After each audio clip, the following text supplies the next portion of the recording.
네, 오늘도 복된 주일을 맞이하여 함께 또 예배 자리에 나오게 되신 모든 분들을 진심으로 환영합니다.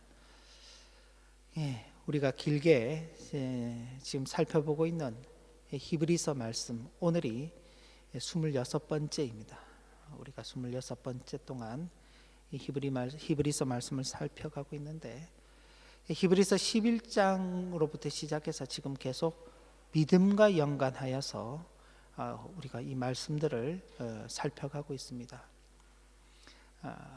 특별히 제가 이제 말씀의 제목과 이런 전체적인 방향성을 정해갈 때도 계속 연결해서 그렇게 제목도 정하고 있습니다.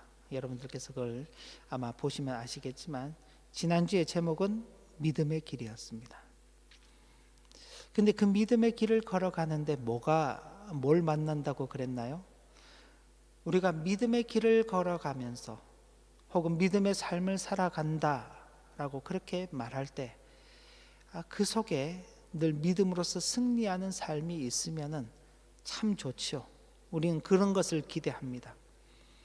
그런데 그 믿음의 길에서 뭘 만난다고 히브리서가 우리에게 말씀해 주었나요? 하나님의 징계하심이 있다 그랬습니다. 훈련하심이 있고.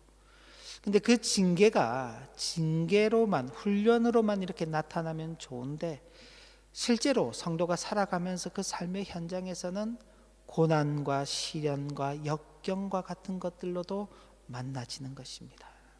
그러니 이게 정말 하나님께서 우리에게 주시는 어떤 훈련과 연단인지, 아니면은 정말 이건 그냥 세상 말로 그냥 고생하는 건지 잘 이해가 되지 않는 것입니다. 가령 예를 들어서 지금 참 그죠, 우리 성도들이 또 함께 다 모여서 이렇게 예배를 하고 있는데 똑같은 얼굴에 똑같은 표정인데 하나 바뀌는 게 있다면은 여러분들 모두가 다 지금 마스크를 쓰고 있다는 사실이죠. 왜 이런 일이 있는지.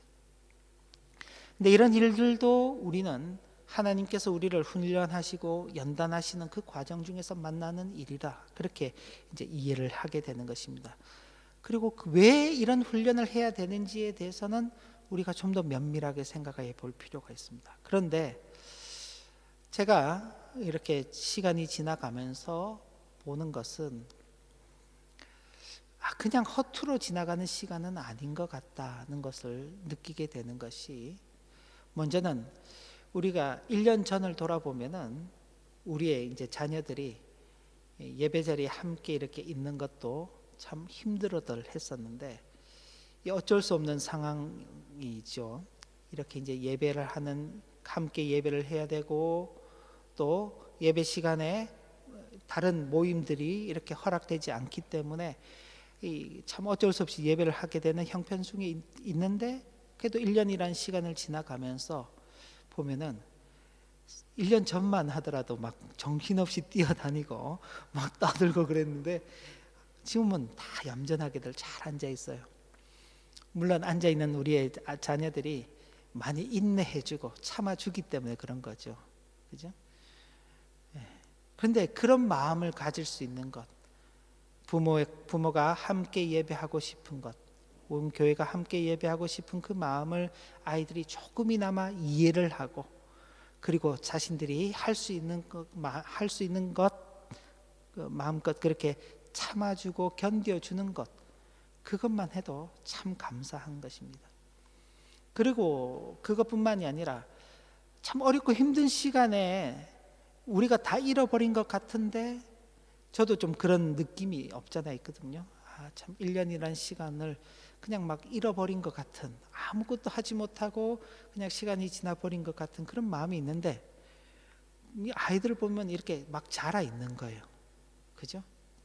그런 어려운 속에서도 우리 아이들이 자라 있어요. 저는 오늘 또 원준이를 보면서 키가 너무 커버린 거예요. 예전에 우리 재민이 이렇게 키가 갑자기 확 커진 것처럼 좀 그런 느낌이 이렇게 확 와닿았어요. 그냥 지나가는 잃어버린 것만 있는 건 아니구나. 저렇게 겉으로도 커지고, 또 아이들의 마음도 이렇게 좀 더 단단해지고, 또 참을 줄도 알고. 문제는 이제 우리 부모들이 잘 못 참는다는 게 그게 좀 문제죠. 예, 이렇게 이제 하나님께서 어떤 그런 시간들을 통해서 우리들의 겉모습과 내면들이 이렇게 변화되도록 인도해 가시는 것입니다. 그래서 믿음의 길에서는 하나님께서 이런 다양한 방법들을 사용하고 계시죠. 그러나 어쨌든 믿음의 길을 걸어가면서 징계 혹은 훈련, 연단, 사실 그 말을 들으면 굉장히 우리에게는 어렵고 힘들죠. 그런 어떤 그 현실을 보고 또 그런 속에서 우리의 믿음이라는 것을 이렇게 믿음의 실체라는 것을 이렇게 보게 될 때에 우리는 너무나 연약한 우리 자신들을 보게 되고 또 그런 현실을 힘겨워하는 우리 자신들을 확인하게 되면서 이런 믿음의 길을 걸어갈 때 참 실패하지 않을까 하는 그런 염려들을 하게 되는 것입니다. 그런데 그런 믿음의 길은 우리의 어떤 힘과 노력으로 걸어가서 이룰 수 있는 길이 아니라 하나님께서 우리에게 은혜를 베푸시고 우리는 그 길을 은혜 가운데 걸어간다는 것을 오늘 말씀을 좀 드리고 싶습니다. 그래서 오늘 제목이 은혜로 걷는 믿음의 길입니다. 우리의 형편을 보면은 금방 쓰러질 것 같고 넘어질 것 같고, 그래서 이 믿음의 길을 정말 잘 걸어낼 수 있을까 싶은데 이미 성경에서 우리에게 우리가 걷는 이 믿음의 길은 실패할 수 없는 길이다라는 사실을 말씀해 주고 있습니다. 첫째는 우리 주님께서 이미 승리하신 길입니다. 우리 주님께서 제자들을 세상 가운데 남겨두시면서 이제 세상이 너희들을 위협하는 정도가 아니라 죽이는 그런 일이 있을 것이다. 세상이 너희를 미워하게 되는 일들이 있을 것이다. 세상이 너희들을 자신들에게 속하지 않았다고, 예수 그리스도 주님께 속했기 때문에 세상이 너희들을 미워하는 일들이 있을 것이다. 그런데 그런 일들이 있다고 해서 두려워하지 말아라. 내가 너희들을 떠난다고 해서 두려워하지 말아라.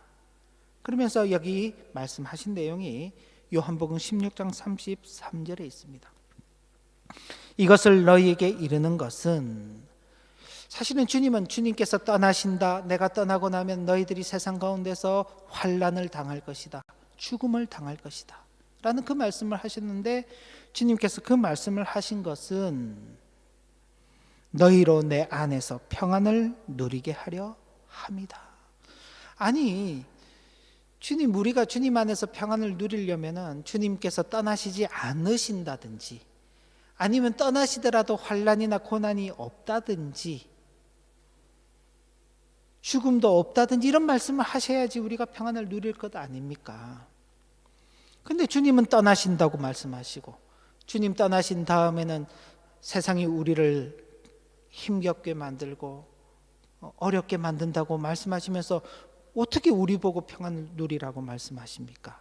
라고 그렇게 묻고 싶은데 거기에 대해서 주님께서 뭐라고 말씀하시느냐?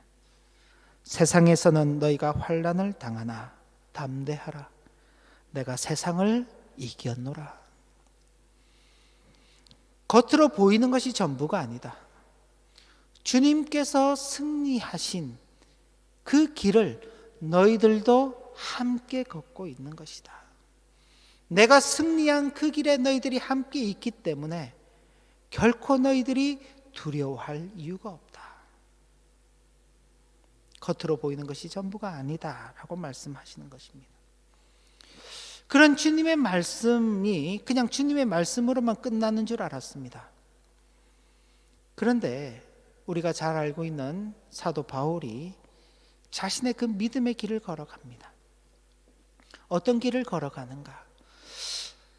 가는 곳마다 사도 바울을 대적하며 그를 죽이려고 하는 사람들이 기다리고 있습니다. 심지어는 예루살렘으로 다시 돌아가면은 사도 바울이 사로잡혀서 죽음에 이르게 될 것이라는 것을 여러 예언자들, 선지자들이 하나님의 영을 힘입어서 예고하고 있습니다. 그런데 사도 바울은 내가 그 길을 갈 것이다. 죽음이 기다려도 내가 갈 것이다 라고 해서 그 길을 갔습니다. 그런데 아니나 다를까 정말 예루살렘에서 사도 바울이 붙잡혀서 죽음에 처하게 되었습니다. 가까스로 로마의 황제 가이사에게 항소를 하면서 사도 바울이 예루살렘에서 로마로 이송되지만은 그 이송의 끝은 로마에서 마지막 목숨을 잃는 일이었습니다. 사도 바울이 순교하기 전에 마지막으로 남긴 그 서신이 디모데 후서인데 그 디모데 후서를 보면 이렇게 말씀이 기록되어 있습니다. 전제와 같이 내가 벌써 부어지고, 이 전제라는 것은 하나님 앞에 제사를 드릴 때 부어드리는 기름입니다. 그러니까 그걸 다 붓는 거죠. 전제와 같이 내가 벌써 부어지고 나의 떠날 시각이 가까웠도다. 나는 선한 싸움을 싸우고 나의 달려갈 길을 마치고 믿음을 지켰으니, 믿음의 길을 지금 걸어갔다는 것입니다. 이제 후로는 나를 위하여 의의 면류관이 예비되었으므로 주 곧 의로우신 재판장이 그날에 내게 주실 것이며. 자, 사도 바울이 믿음의 길을 걸어가고 그 믿음의 길의 끝에 주께서 예비하신 의의 면류관이 자신을 기다리고 있다. 내가 곧 그것을 받을 것이다. 그런데 그 다음에 뭐라고 되어 있느냐? 내게만 아니라 주의 나타나심을 사모하는 모든 자들에게도 그 의의 면류관이 예비되어 있고 그들도 의의 면류관을 받을 것이다. 사도 바울이 걸어갔던 길은요, 결국 죽음에 이르는 길입니다. 이 세상의 관점에서 볼 때 그는 실패하였죠. 그런데 그 길은 실패한 길이 아닙니다. 믿음을 지킨 길이었고 그 길 끝에는 면류관이 기다리고 있는, 특히 이 면류관이라는 것은 올림픽 같은 그런 경기에서 승리한 사람들에게 씌워주는 그 면류관이죠. 바로 그 면류관을 이야기하는 승리자로서 그 길의 끝에서 자신이 서 있음을 확인하고, 자신만이 아니라 주님을 사모하는 사람들, 주님 만나기를 소망하며 그 믿음의 길을 걸어가고 있는 모든 성도들에게도 그 면류관이 기다리고 있다는 것을 우리에게 말씀해 주고 있습니다. 실패할 수 없는 길이죠. 그런데 여기 히브리서에 기록되어 있는 이 히브리 성도들 역시도 그 길을 걸어가고 있는 것입니다. 히브리서 10장 32절부터 35절을 보면은 전날에 너희가 빛을 받은 후에, 이 빛이라는 것은 복음의 빛입니다. 복음의 빛을 받은 후에 고난의 큰 싸움을 견디어 낸 것을 생각하라. 이미 히브리 성도들이 예수 그리스도의 복음을 받고 하나님의 징계 가운데 그 고난의 길을 걸어왔습니다. 근데 그 싸움에서 어떻게 했다고요? 견디어냈다. 혹은 비방과 환난으로 사람에게 구경거리가 되기도 하고, 혹은 이런 형편에 있는 자들과 사귀는 자가 되기도 하고, 갇힌 자들을 동정하고 너희 소유를 빼앗기는 것도 기쁘게 당하였는데 너희가 그렇게 한 이유가 있다. 왜? 더 낫고 영구한 소유가 있는 줄 알기 때문에.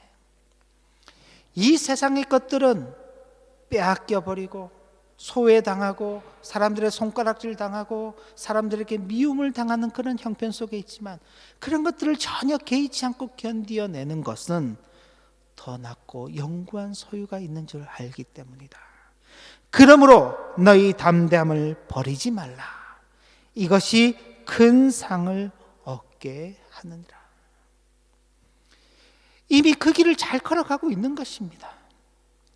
그런데 우리가 이 히브리서가 왜 기록됐다고 했나요? 당시 히브리 성도들이 그 형편 속에서, 이렇게 어렵고 힘든 형편 속에서 그들의 믿음이 흔들리고 다시 옛날 과거로 돌아가는, 예수를 믿기 이전의 삶으로 돌아가려고 하는 그 마음이 있을 때 그러지 말도록 그들의 믿음을 다시 한 번 더 굳건하게 해주도록 하기 위해서 위로하고 격려하기 위한 내용으로 히브리서가 기록됐다고 했습니다. 그런데 히브리서를 점점 읽어가면서 참 그들이 그냥 흔들리고만 있은 게 아니라 과거로 돌아가려고 늘 이 신앙을 버리려고 하는 그런 행동만 취한 것이 아니라 그들이 그 믿음의 길을 그래도 참 걸어가고 있었구나. 그러면서 우리들도 투영해 보는 것입니다. 저라고 해서, 여러분들이라고 해서 한 번도 흔들리지 않고 그냥 줄기차게 주님의 십자가만 바라보고 그 믿음의 길을 걸어가진 못하지 않습니까? 우리도 때로는 흔들리기도 하고 주저앉기도 하고 후퇴하기도 하고 포기하려고 하기도 하고, 그런데 그러다가도 어떻게 해요? 이러면 안 되지, 이러면 안 되지, 그래도 기도해야지, 그래도 말씀을 들어야지, 읽어야지, 그래도 예배하는 자리에 나와야지, 그러면서 한 걸음 한 걸음 한 걸음 더 나아가고 있잖아요. 왜요? 우리의 믿음의 길은 결코 실패할 수 없는 길이기 때문에 그렇습니다. 주님께서 이미 승리하신 그 길 가운데 우리가 걸어가고 있고, 앞선 사도가 그 끝에 면류관이 기다리고 있다는 것을 확신하고 걸어갔고, 뒤따르는 우리들에게도 그것이 주어질 것이라는 것을 확신하고 걸어가는 그 길이기 때문에, 그리고 히브리 성도들 역시 흔들리고 어렵고 힘든 중에서도 그 길을 걸어가고 있었기 때문에 하나님의 은혜가 있어야만 이 길을 걸어가는 것입니다. 그런데 오늘 그 말씀을 보면 우리들에게, 성도들에게 요청되는 그 말씀이 있습니다. 14절부터 16절 말씀을 보면, 이제 이런 말씀을 볼 때 우리가 먼저 주목해서 볼 것은 동사가 어떻게 명령이 되어 있는가를 잘 봐야 돼요. 모든 사람과 더불어 화평함과 거룩함을 따르라. 이 따르라라는 것이 명령형으로 되어 있죠. 명령형 동사입니다. 이것이 없이는 아무도 주를 보지 못할 것이다. 너희는 하나님의 은혜에 이르지 못하는 자가 없도록 해라. 또 쓴뿌리가 나서 괴롭게 하여 많은 사람이 이로 말미암아 더럽게 되지 않게 해라. 음행하는 자와 혹 한 그릇 음식을 위하여 장자의 명분을 판 에사와 같이 망령된 자가 없도록 살피라. 자, 이렇게 이제 성도들에게 여러 가지 말씀들이 명령이 되고 있습니다. 1차적으로는 이런 조건들, 이런 명령들을 지키지 못하면 주를 보지도 못하고 하나님의 은혜에 이르지도 못하게 된다는 것이 1차적인 의미입니다. 그죠? 그런데 지금 이 히브리서가, 제가 지금 계속해서 반복적으로 좀 말씀을 드리는 것은, 히브리 성도들이 흔들리고는 있지만은 믿음에서 완전히 떠난 사람들은 아니라는 사실입니다. 흔들리고 있지만은 그들은 고난을 견디면서 그 믿음의 길을 가고 있는 사람들입니다. 뿐만 아니라 그들은 이미 확실한 구원을 소유한 사람들입니다. 그런데 이런 사람들에게 다시금 마치 이것들을 지키지 못하면은 주님을 보지도 못하고 하나님의 은혜에 이르지도 못하게 될 것처럼 이렇게 이야기하는 이유가 뭘까? 첫째는 이렇게 강한 명령들을 사용하면서 그런 일이 너희들에게 발생하게 되지 않도록 조심하라는 뜻이 있는 것입니다. 그리고 그 다음 의미는 조건으로 주어진 명령이 아니라 믿음의 길을 건넌 성도라면 당연히 이루어 가야 할 신앙과 인격의 모습이 어떠해야 하는지를 가르쳐주는 명령으로 이해해야 하는 것입니다. 너 그렇게 살면은 나한테 혼난다. 부모님들이 이제 아이들이 잘못된 길을 갈 때 그렇게 이야기하죠. 근데 나한테 혼난다가 사실은 제일 중요해요. 그죠? 너 그렇게 살면은 나한테 혼난다. 너 그렇게 하면은 용돈 안 준다. 너 그렇게 하면은 자유가 없다. 외출 금지다. 이럴 때 이제 이 사람들이 크게 인식하는 것은 어떤 건가요? 매를 맞는다든지 혼난다든지 뭐 외출이 금지된다든지, 그죠? 그런 걸 못하는 거구나 생각하는데, 사실은 그 말을 하는 그 부모는 혼내키기를 위해서 혼내킬 건수를 찾으려고 그 말을 하는 건가요? 이참에 이걸 건수로 잡아서 용돈을 안 줘야 되겠다, 뭐 그런 생각을 하고 그 이야기를 하나요? 그러지 않습니다. 사실은 그 앞에 것이죠. 그런 행동들을 하지 말라. 매를 맞을 만한 행동, 혹은 용돈을 받지 못할 만한 행동, 외출이 금지될 만한 행동, 여러 가지 제약들이 될 만한 행동을 하지 않는, 사실은 거기에 더 목적이 있죠. 마찬가지로 하나님께서 우리에게 그러지 말아라, 그렇게 하면 안 된다, 그렇게 하면 너 혼난다, 이렇게 말씀하실 때 하나님의 마음도 마찬가지인 것입니다.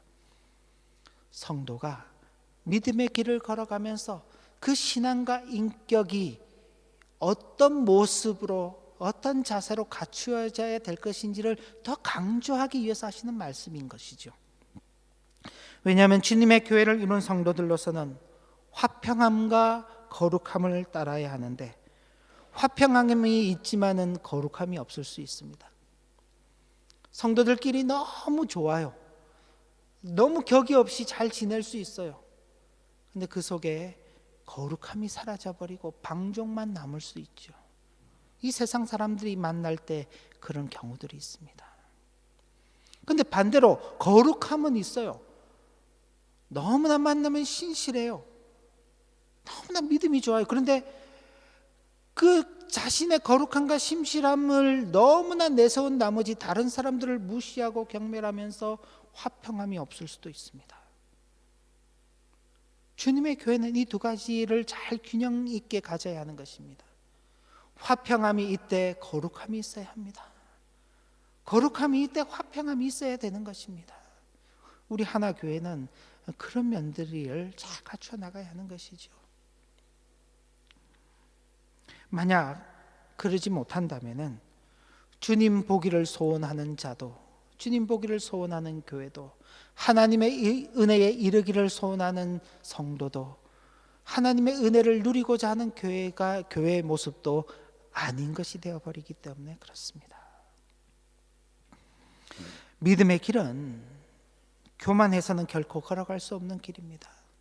우리가 은혜에 반대되는 것, 은혜에 반대되는 것, 그럼 뭘까요? 은혜에 반대되는 것, 불행? 아니요, 은혜와 대비되는 것은 불행이 아니라 교만입니다. 교만입니다. 하나님께서 우리에게 주시는 모든 은혜들에 대해서 그 은혜에 대한 감사의 마음을 갖게 되면 겸손하게 되는 것이죠. 그러나 하나님께서 베풀어 주시는 그 은혜에 대한 감사하는 마음이 없으면 교만해지는 것입니다. 자기 마음대로, 자기 혼자서 자기의 능력대로. 우리의 자녀들을 기르다 보면은 부모가 주는 것은 뭐든지 다 고맙다고 하면서 막 고마워요, 감사해요, 막 그럴 때가 있어요. 근데 어느 날부터 부모가 주는 것을 만족하지 못하는 때가 있어요. 그리고 뭐 자기가 조금 자기의 노력으로 더 많은 것을 가지게 되고, 부모보다 더 많은 것을 알게 되고, 부모보다 더 많은 돈을 벌게 되고, 부모보다 더 힘이 세지게 되면은 교만한 자녀들은 그런 부모를 무시하게 되죠. 부모의 말을 듣지 않습니다. 왜? 자기보다 못 배웠으니까. 부모에게 감사하지 않습니다. 왜? 자기가 부모보다 훨씬 더 많이 버니까. 부모의 말을 듣지 않습니다. 왜? 자기가 부모보다 훨씬 더 힘이 세니까. 그러나 정상적인, 지극히 정상적인 자녀라면은 자신을 낳아서 그런 수준에 이르도록 자신을 길러주신 그 부모에 대한 감사하는 마음이 있기 때문에 부모를 무시하지 않지요. 부모 앞에서 잘난 척하지 않습니다. 부모 앞에서 자기 힘 자랑을 하지 않는 것입니다. 왜요? 그는 겸손한 그 부모의 자녀이기 때문에 그렇습니다.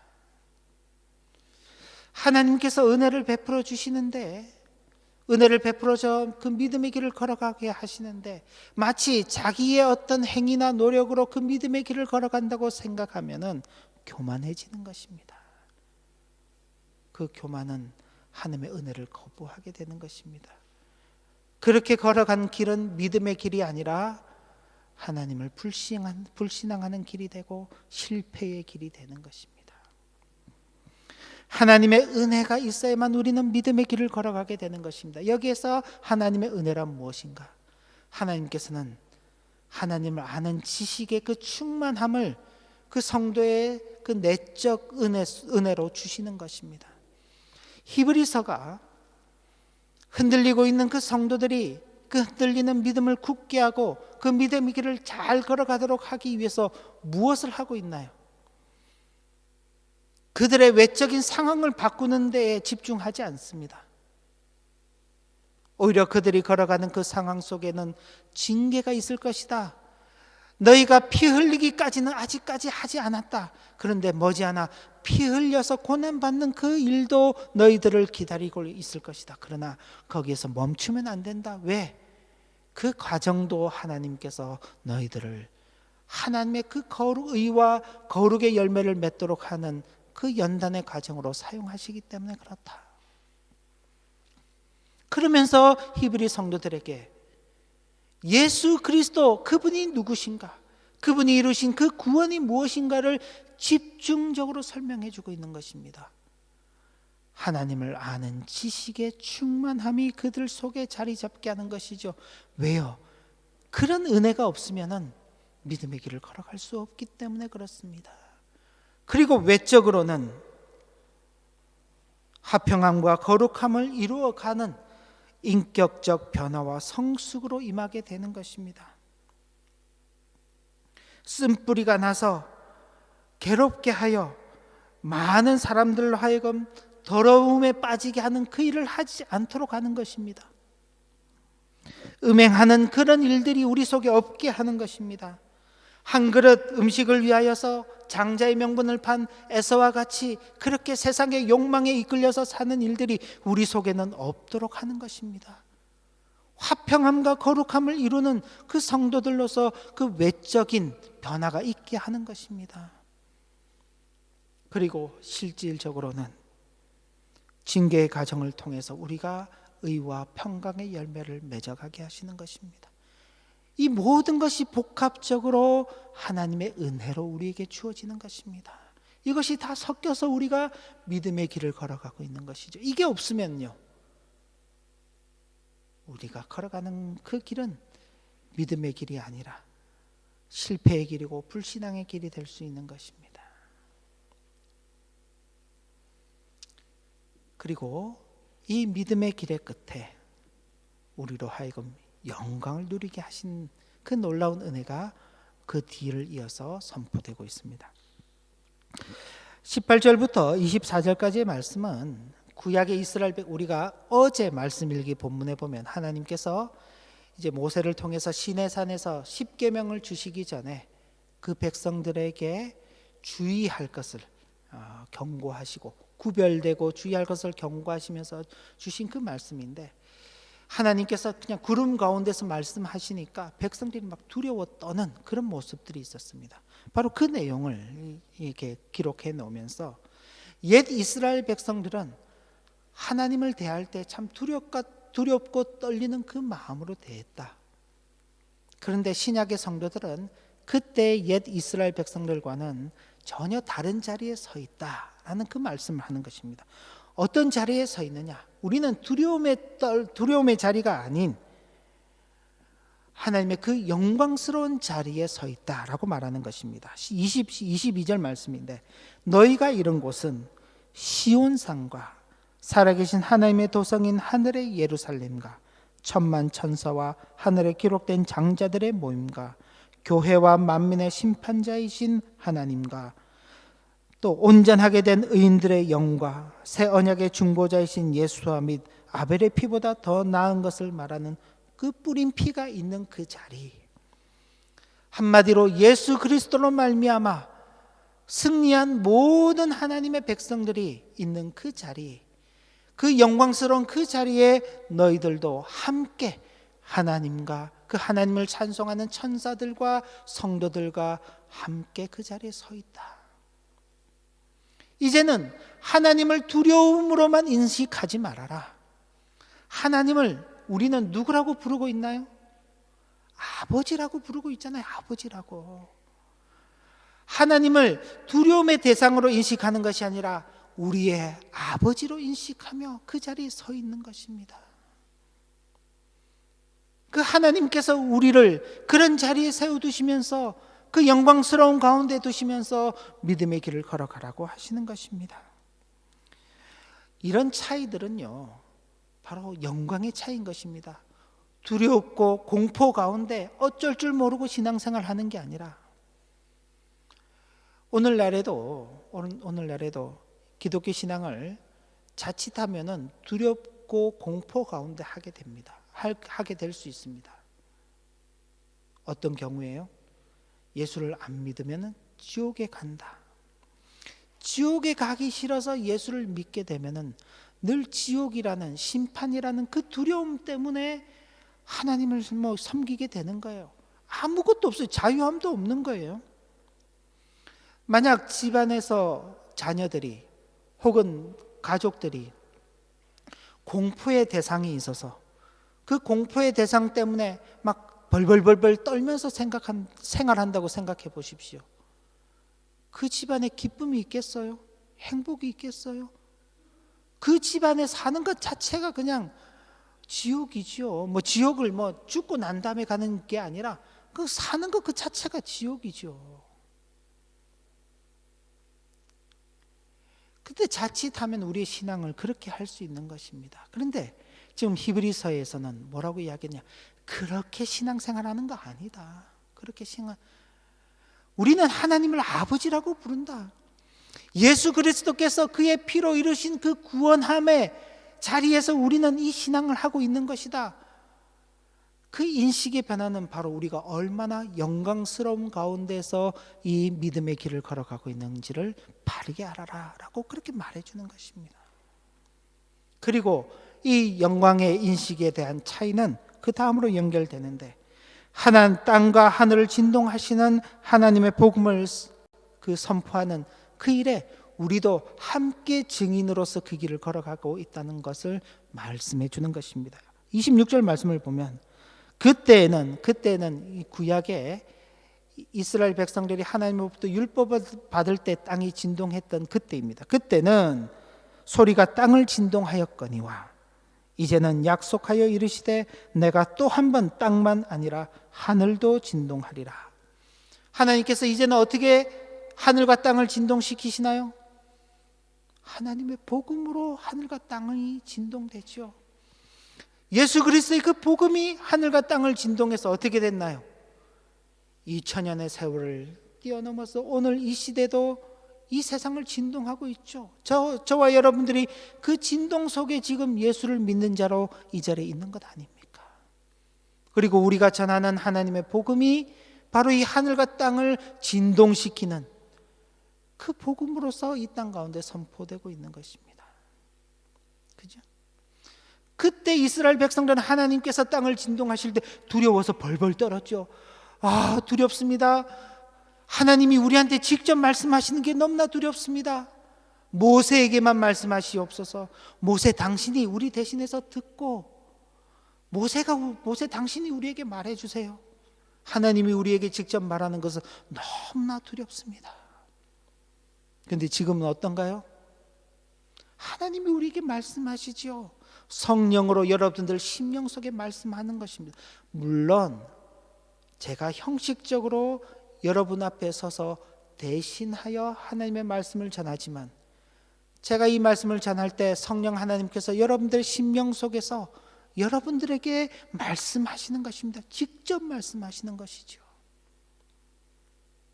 그리고 여러분들이 나가서 복음을 전하게 될 때 하나님께서 여러분들을 통해서 성령으로 그 듣는 심령들에게 직접 말씀하시는 것입니다. 그리고 한 걸음 더 나가서 복음으로 세상을 변화시키는 하나님의 역사에 참여하는 믿음의 길이 되게 하시는 것입니다. 27절 말씀에 또 이 한 번이라 하심은 진동하지 아니하는 것을 영존하게 하기 위하여 진동할 것들 곧 만드신 것들이 변동될 것을 나타내심이라. 이것은 이제 예수 그리스도의 복음으로 말미암아 세상이 변화되는 것, 이것을 세상이 새롭게 진동되고 새롭게 창조함을 받는다라는 그 말씀으로 기록되고 있는데, 바로 저와 여러분들이 이 역사에 참여하고 있는 것입니다. 우리는 두렵고 떨림으로 지옥 가는 것이 무서워서 어쩔 수 없이 이렇게 가는 게 아닙니다. 하나님의 그 영광에 참여한 자들로서 기쁘고 즐거운 가운데 담대하게 복음을 선포하고 세상을 변화시키는 하나님의 재창조의 그 사역에 저와 여러분들이 함께 참여하고 있는 것입니다. 우리가 오늘 하고 있는 이 예배가 여러분들의 그 각 가정에서 믿음으로서 삶을 살아가는 그 자체가, 그리고 만나는 사람들에게 전하는 예수 그리스도의 그 구원의 복음이 바로 이런 일을 가능하게 하는 것입니다. 그리고 은혜로 걸어서 참 영광을 누리게 하는 믿음의 길이 되는 것입니다. 28절, 그러므로 우리가 흔들리지 않는 나라를 어떻게 했다고요? 한번 여러분 보십시오.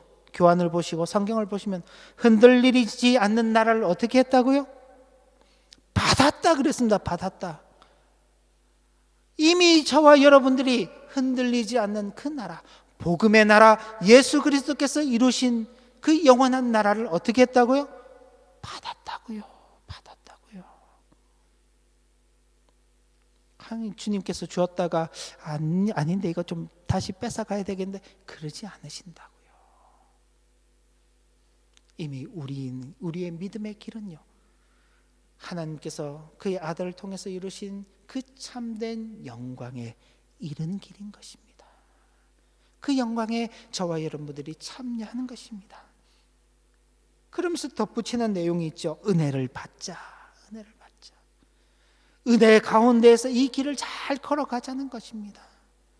눈앞에 징계가 있고 고난의 현실이 있고 지금 저와 여러분들이 살아가고 있는 오늘의 현실처럼 알 수 없는 바이러스로 인한, 그의 여파로 인한 경제적, 건강, 여러 가지 사회적 손실들이 있는 힘겨운 시대를 살아가고 있지만 우리는 은혜로 이 길을 걸어가야 하는 사람들이다. 뭐 바이러스가 해결된다고 끝이 아닙니다. 경제가 잘 돌아간다고 끝이 아닙니다. 하나님의 은혜가 있어야만 하는 길입니다. 은혜를 받자. 이로 말미암아 경건함과 두려움으로 하나님을 기쁘시게 섬겨야 할 것이니 우리 하나님은 소멸하시는 분이시다. 이 세상의 모든 것들은 다 사라지고 없어질 것입니다. 단 하나 남는 것이 있다면 하나님께서 베푸르신 그 은혜 속에 믿음의 길을 걸어간 저와 여러분들의 그 발자국은 하나님께서 남겨주실 것입니다. 왜요? 은혜로 우리로 하여금 이 믿음의 길을 걸어가게 하시고 이 믿음의 길을 걷는 우리가 바로 하나님의 그 영광에 참여하여 걸어가고 있기 때문에 그런 것입니다. 믿음의 길은 우리 자신을 보아서는 성공할 수 없는 길이지만 주님을 바라보고 하나님의 은혜를 구하는 성도들에게는 결코 실패할 수 없는 길이라는 사실을 다시 한번 분명히 기억하시기 바랍니다. 이 세상의 일들에 대해서도 두려움을 가지면서 이 세상의 모든 것을 소멸하신 분이신 하나님을 두려워하지 않는다면 그것보다 어리석은 것은 없을 것입니다. 부디 우리 모든 하나교회에 속해 있는 성도님들은 하나님께 대해서는 두려워하는 마음으로 섬기는 그 자세를 갖추고 세상에 대해서는 담대한 마음으로 화평함과 거룩함을 이루는 자세를 가짐으로써 참 영광을 누리는 이 믿음의 길을 은혜 가운데 잘 걷게 되시기를 주님의 이름으로 기원합니다. 기도 올립니다. 하나님 아버지, 은혜로 걷는 믿음의 길입니다. 그렇기에 실패할 수 없습니다. 어렵고 힘든 일들이 우리 앞에 있을 것이지만 이미 우리는 흔들리지 않는 나라를 받은 하나님의 영광에 참여한 자들입니다. 하나님을 경외함으로, 이 세상에 대해서는 담대함으로 화평함과 거룩함을 이루는 성도의 복된 생애 되도록 인도하여 주옵소서. 예수님 이름으로 기도 올리옵나이다. 아멘.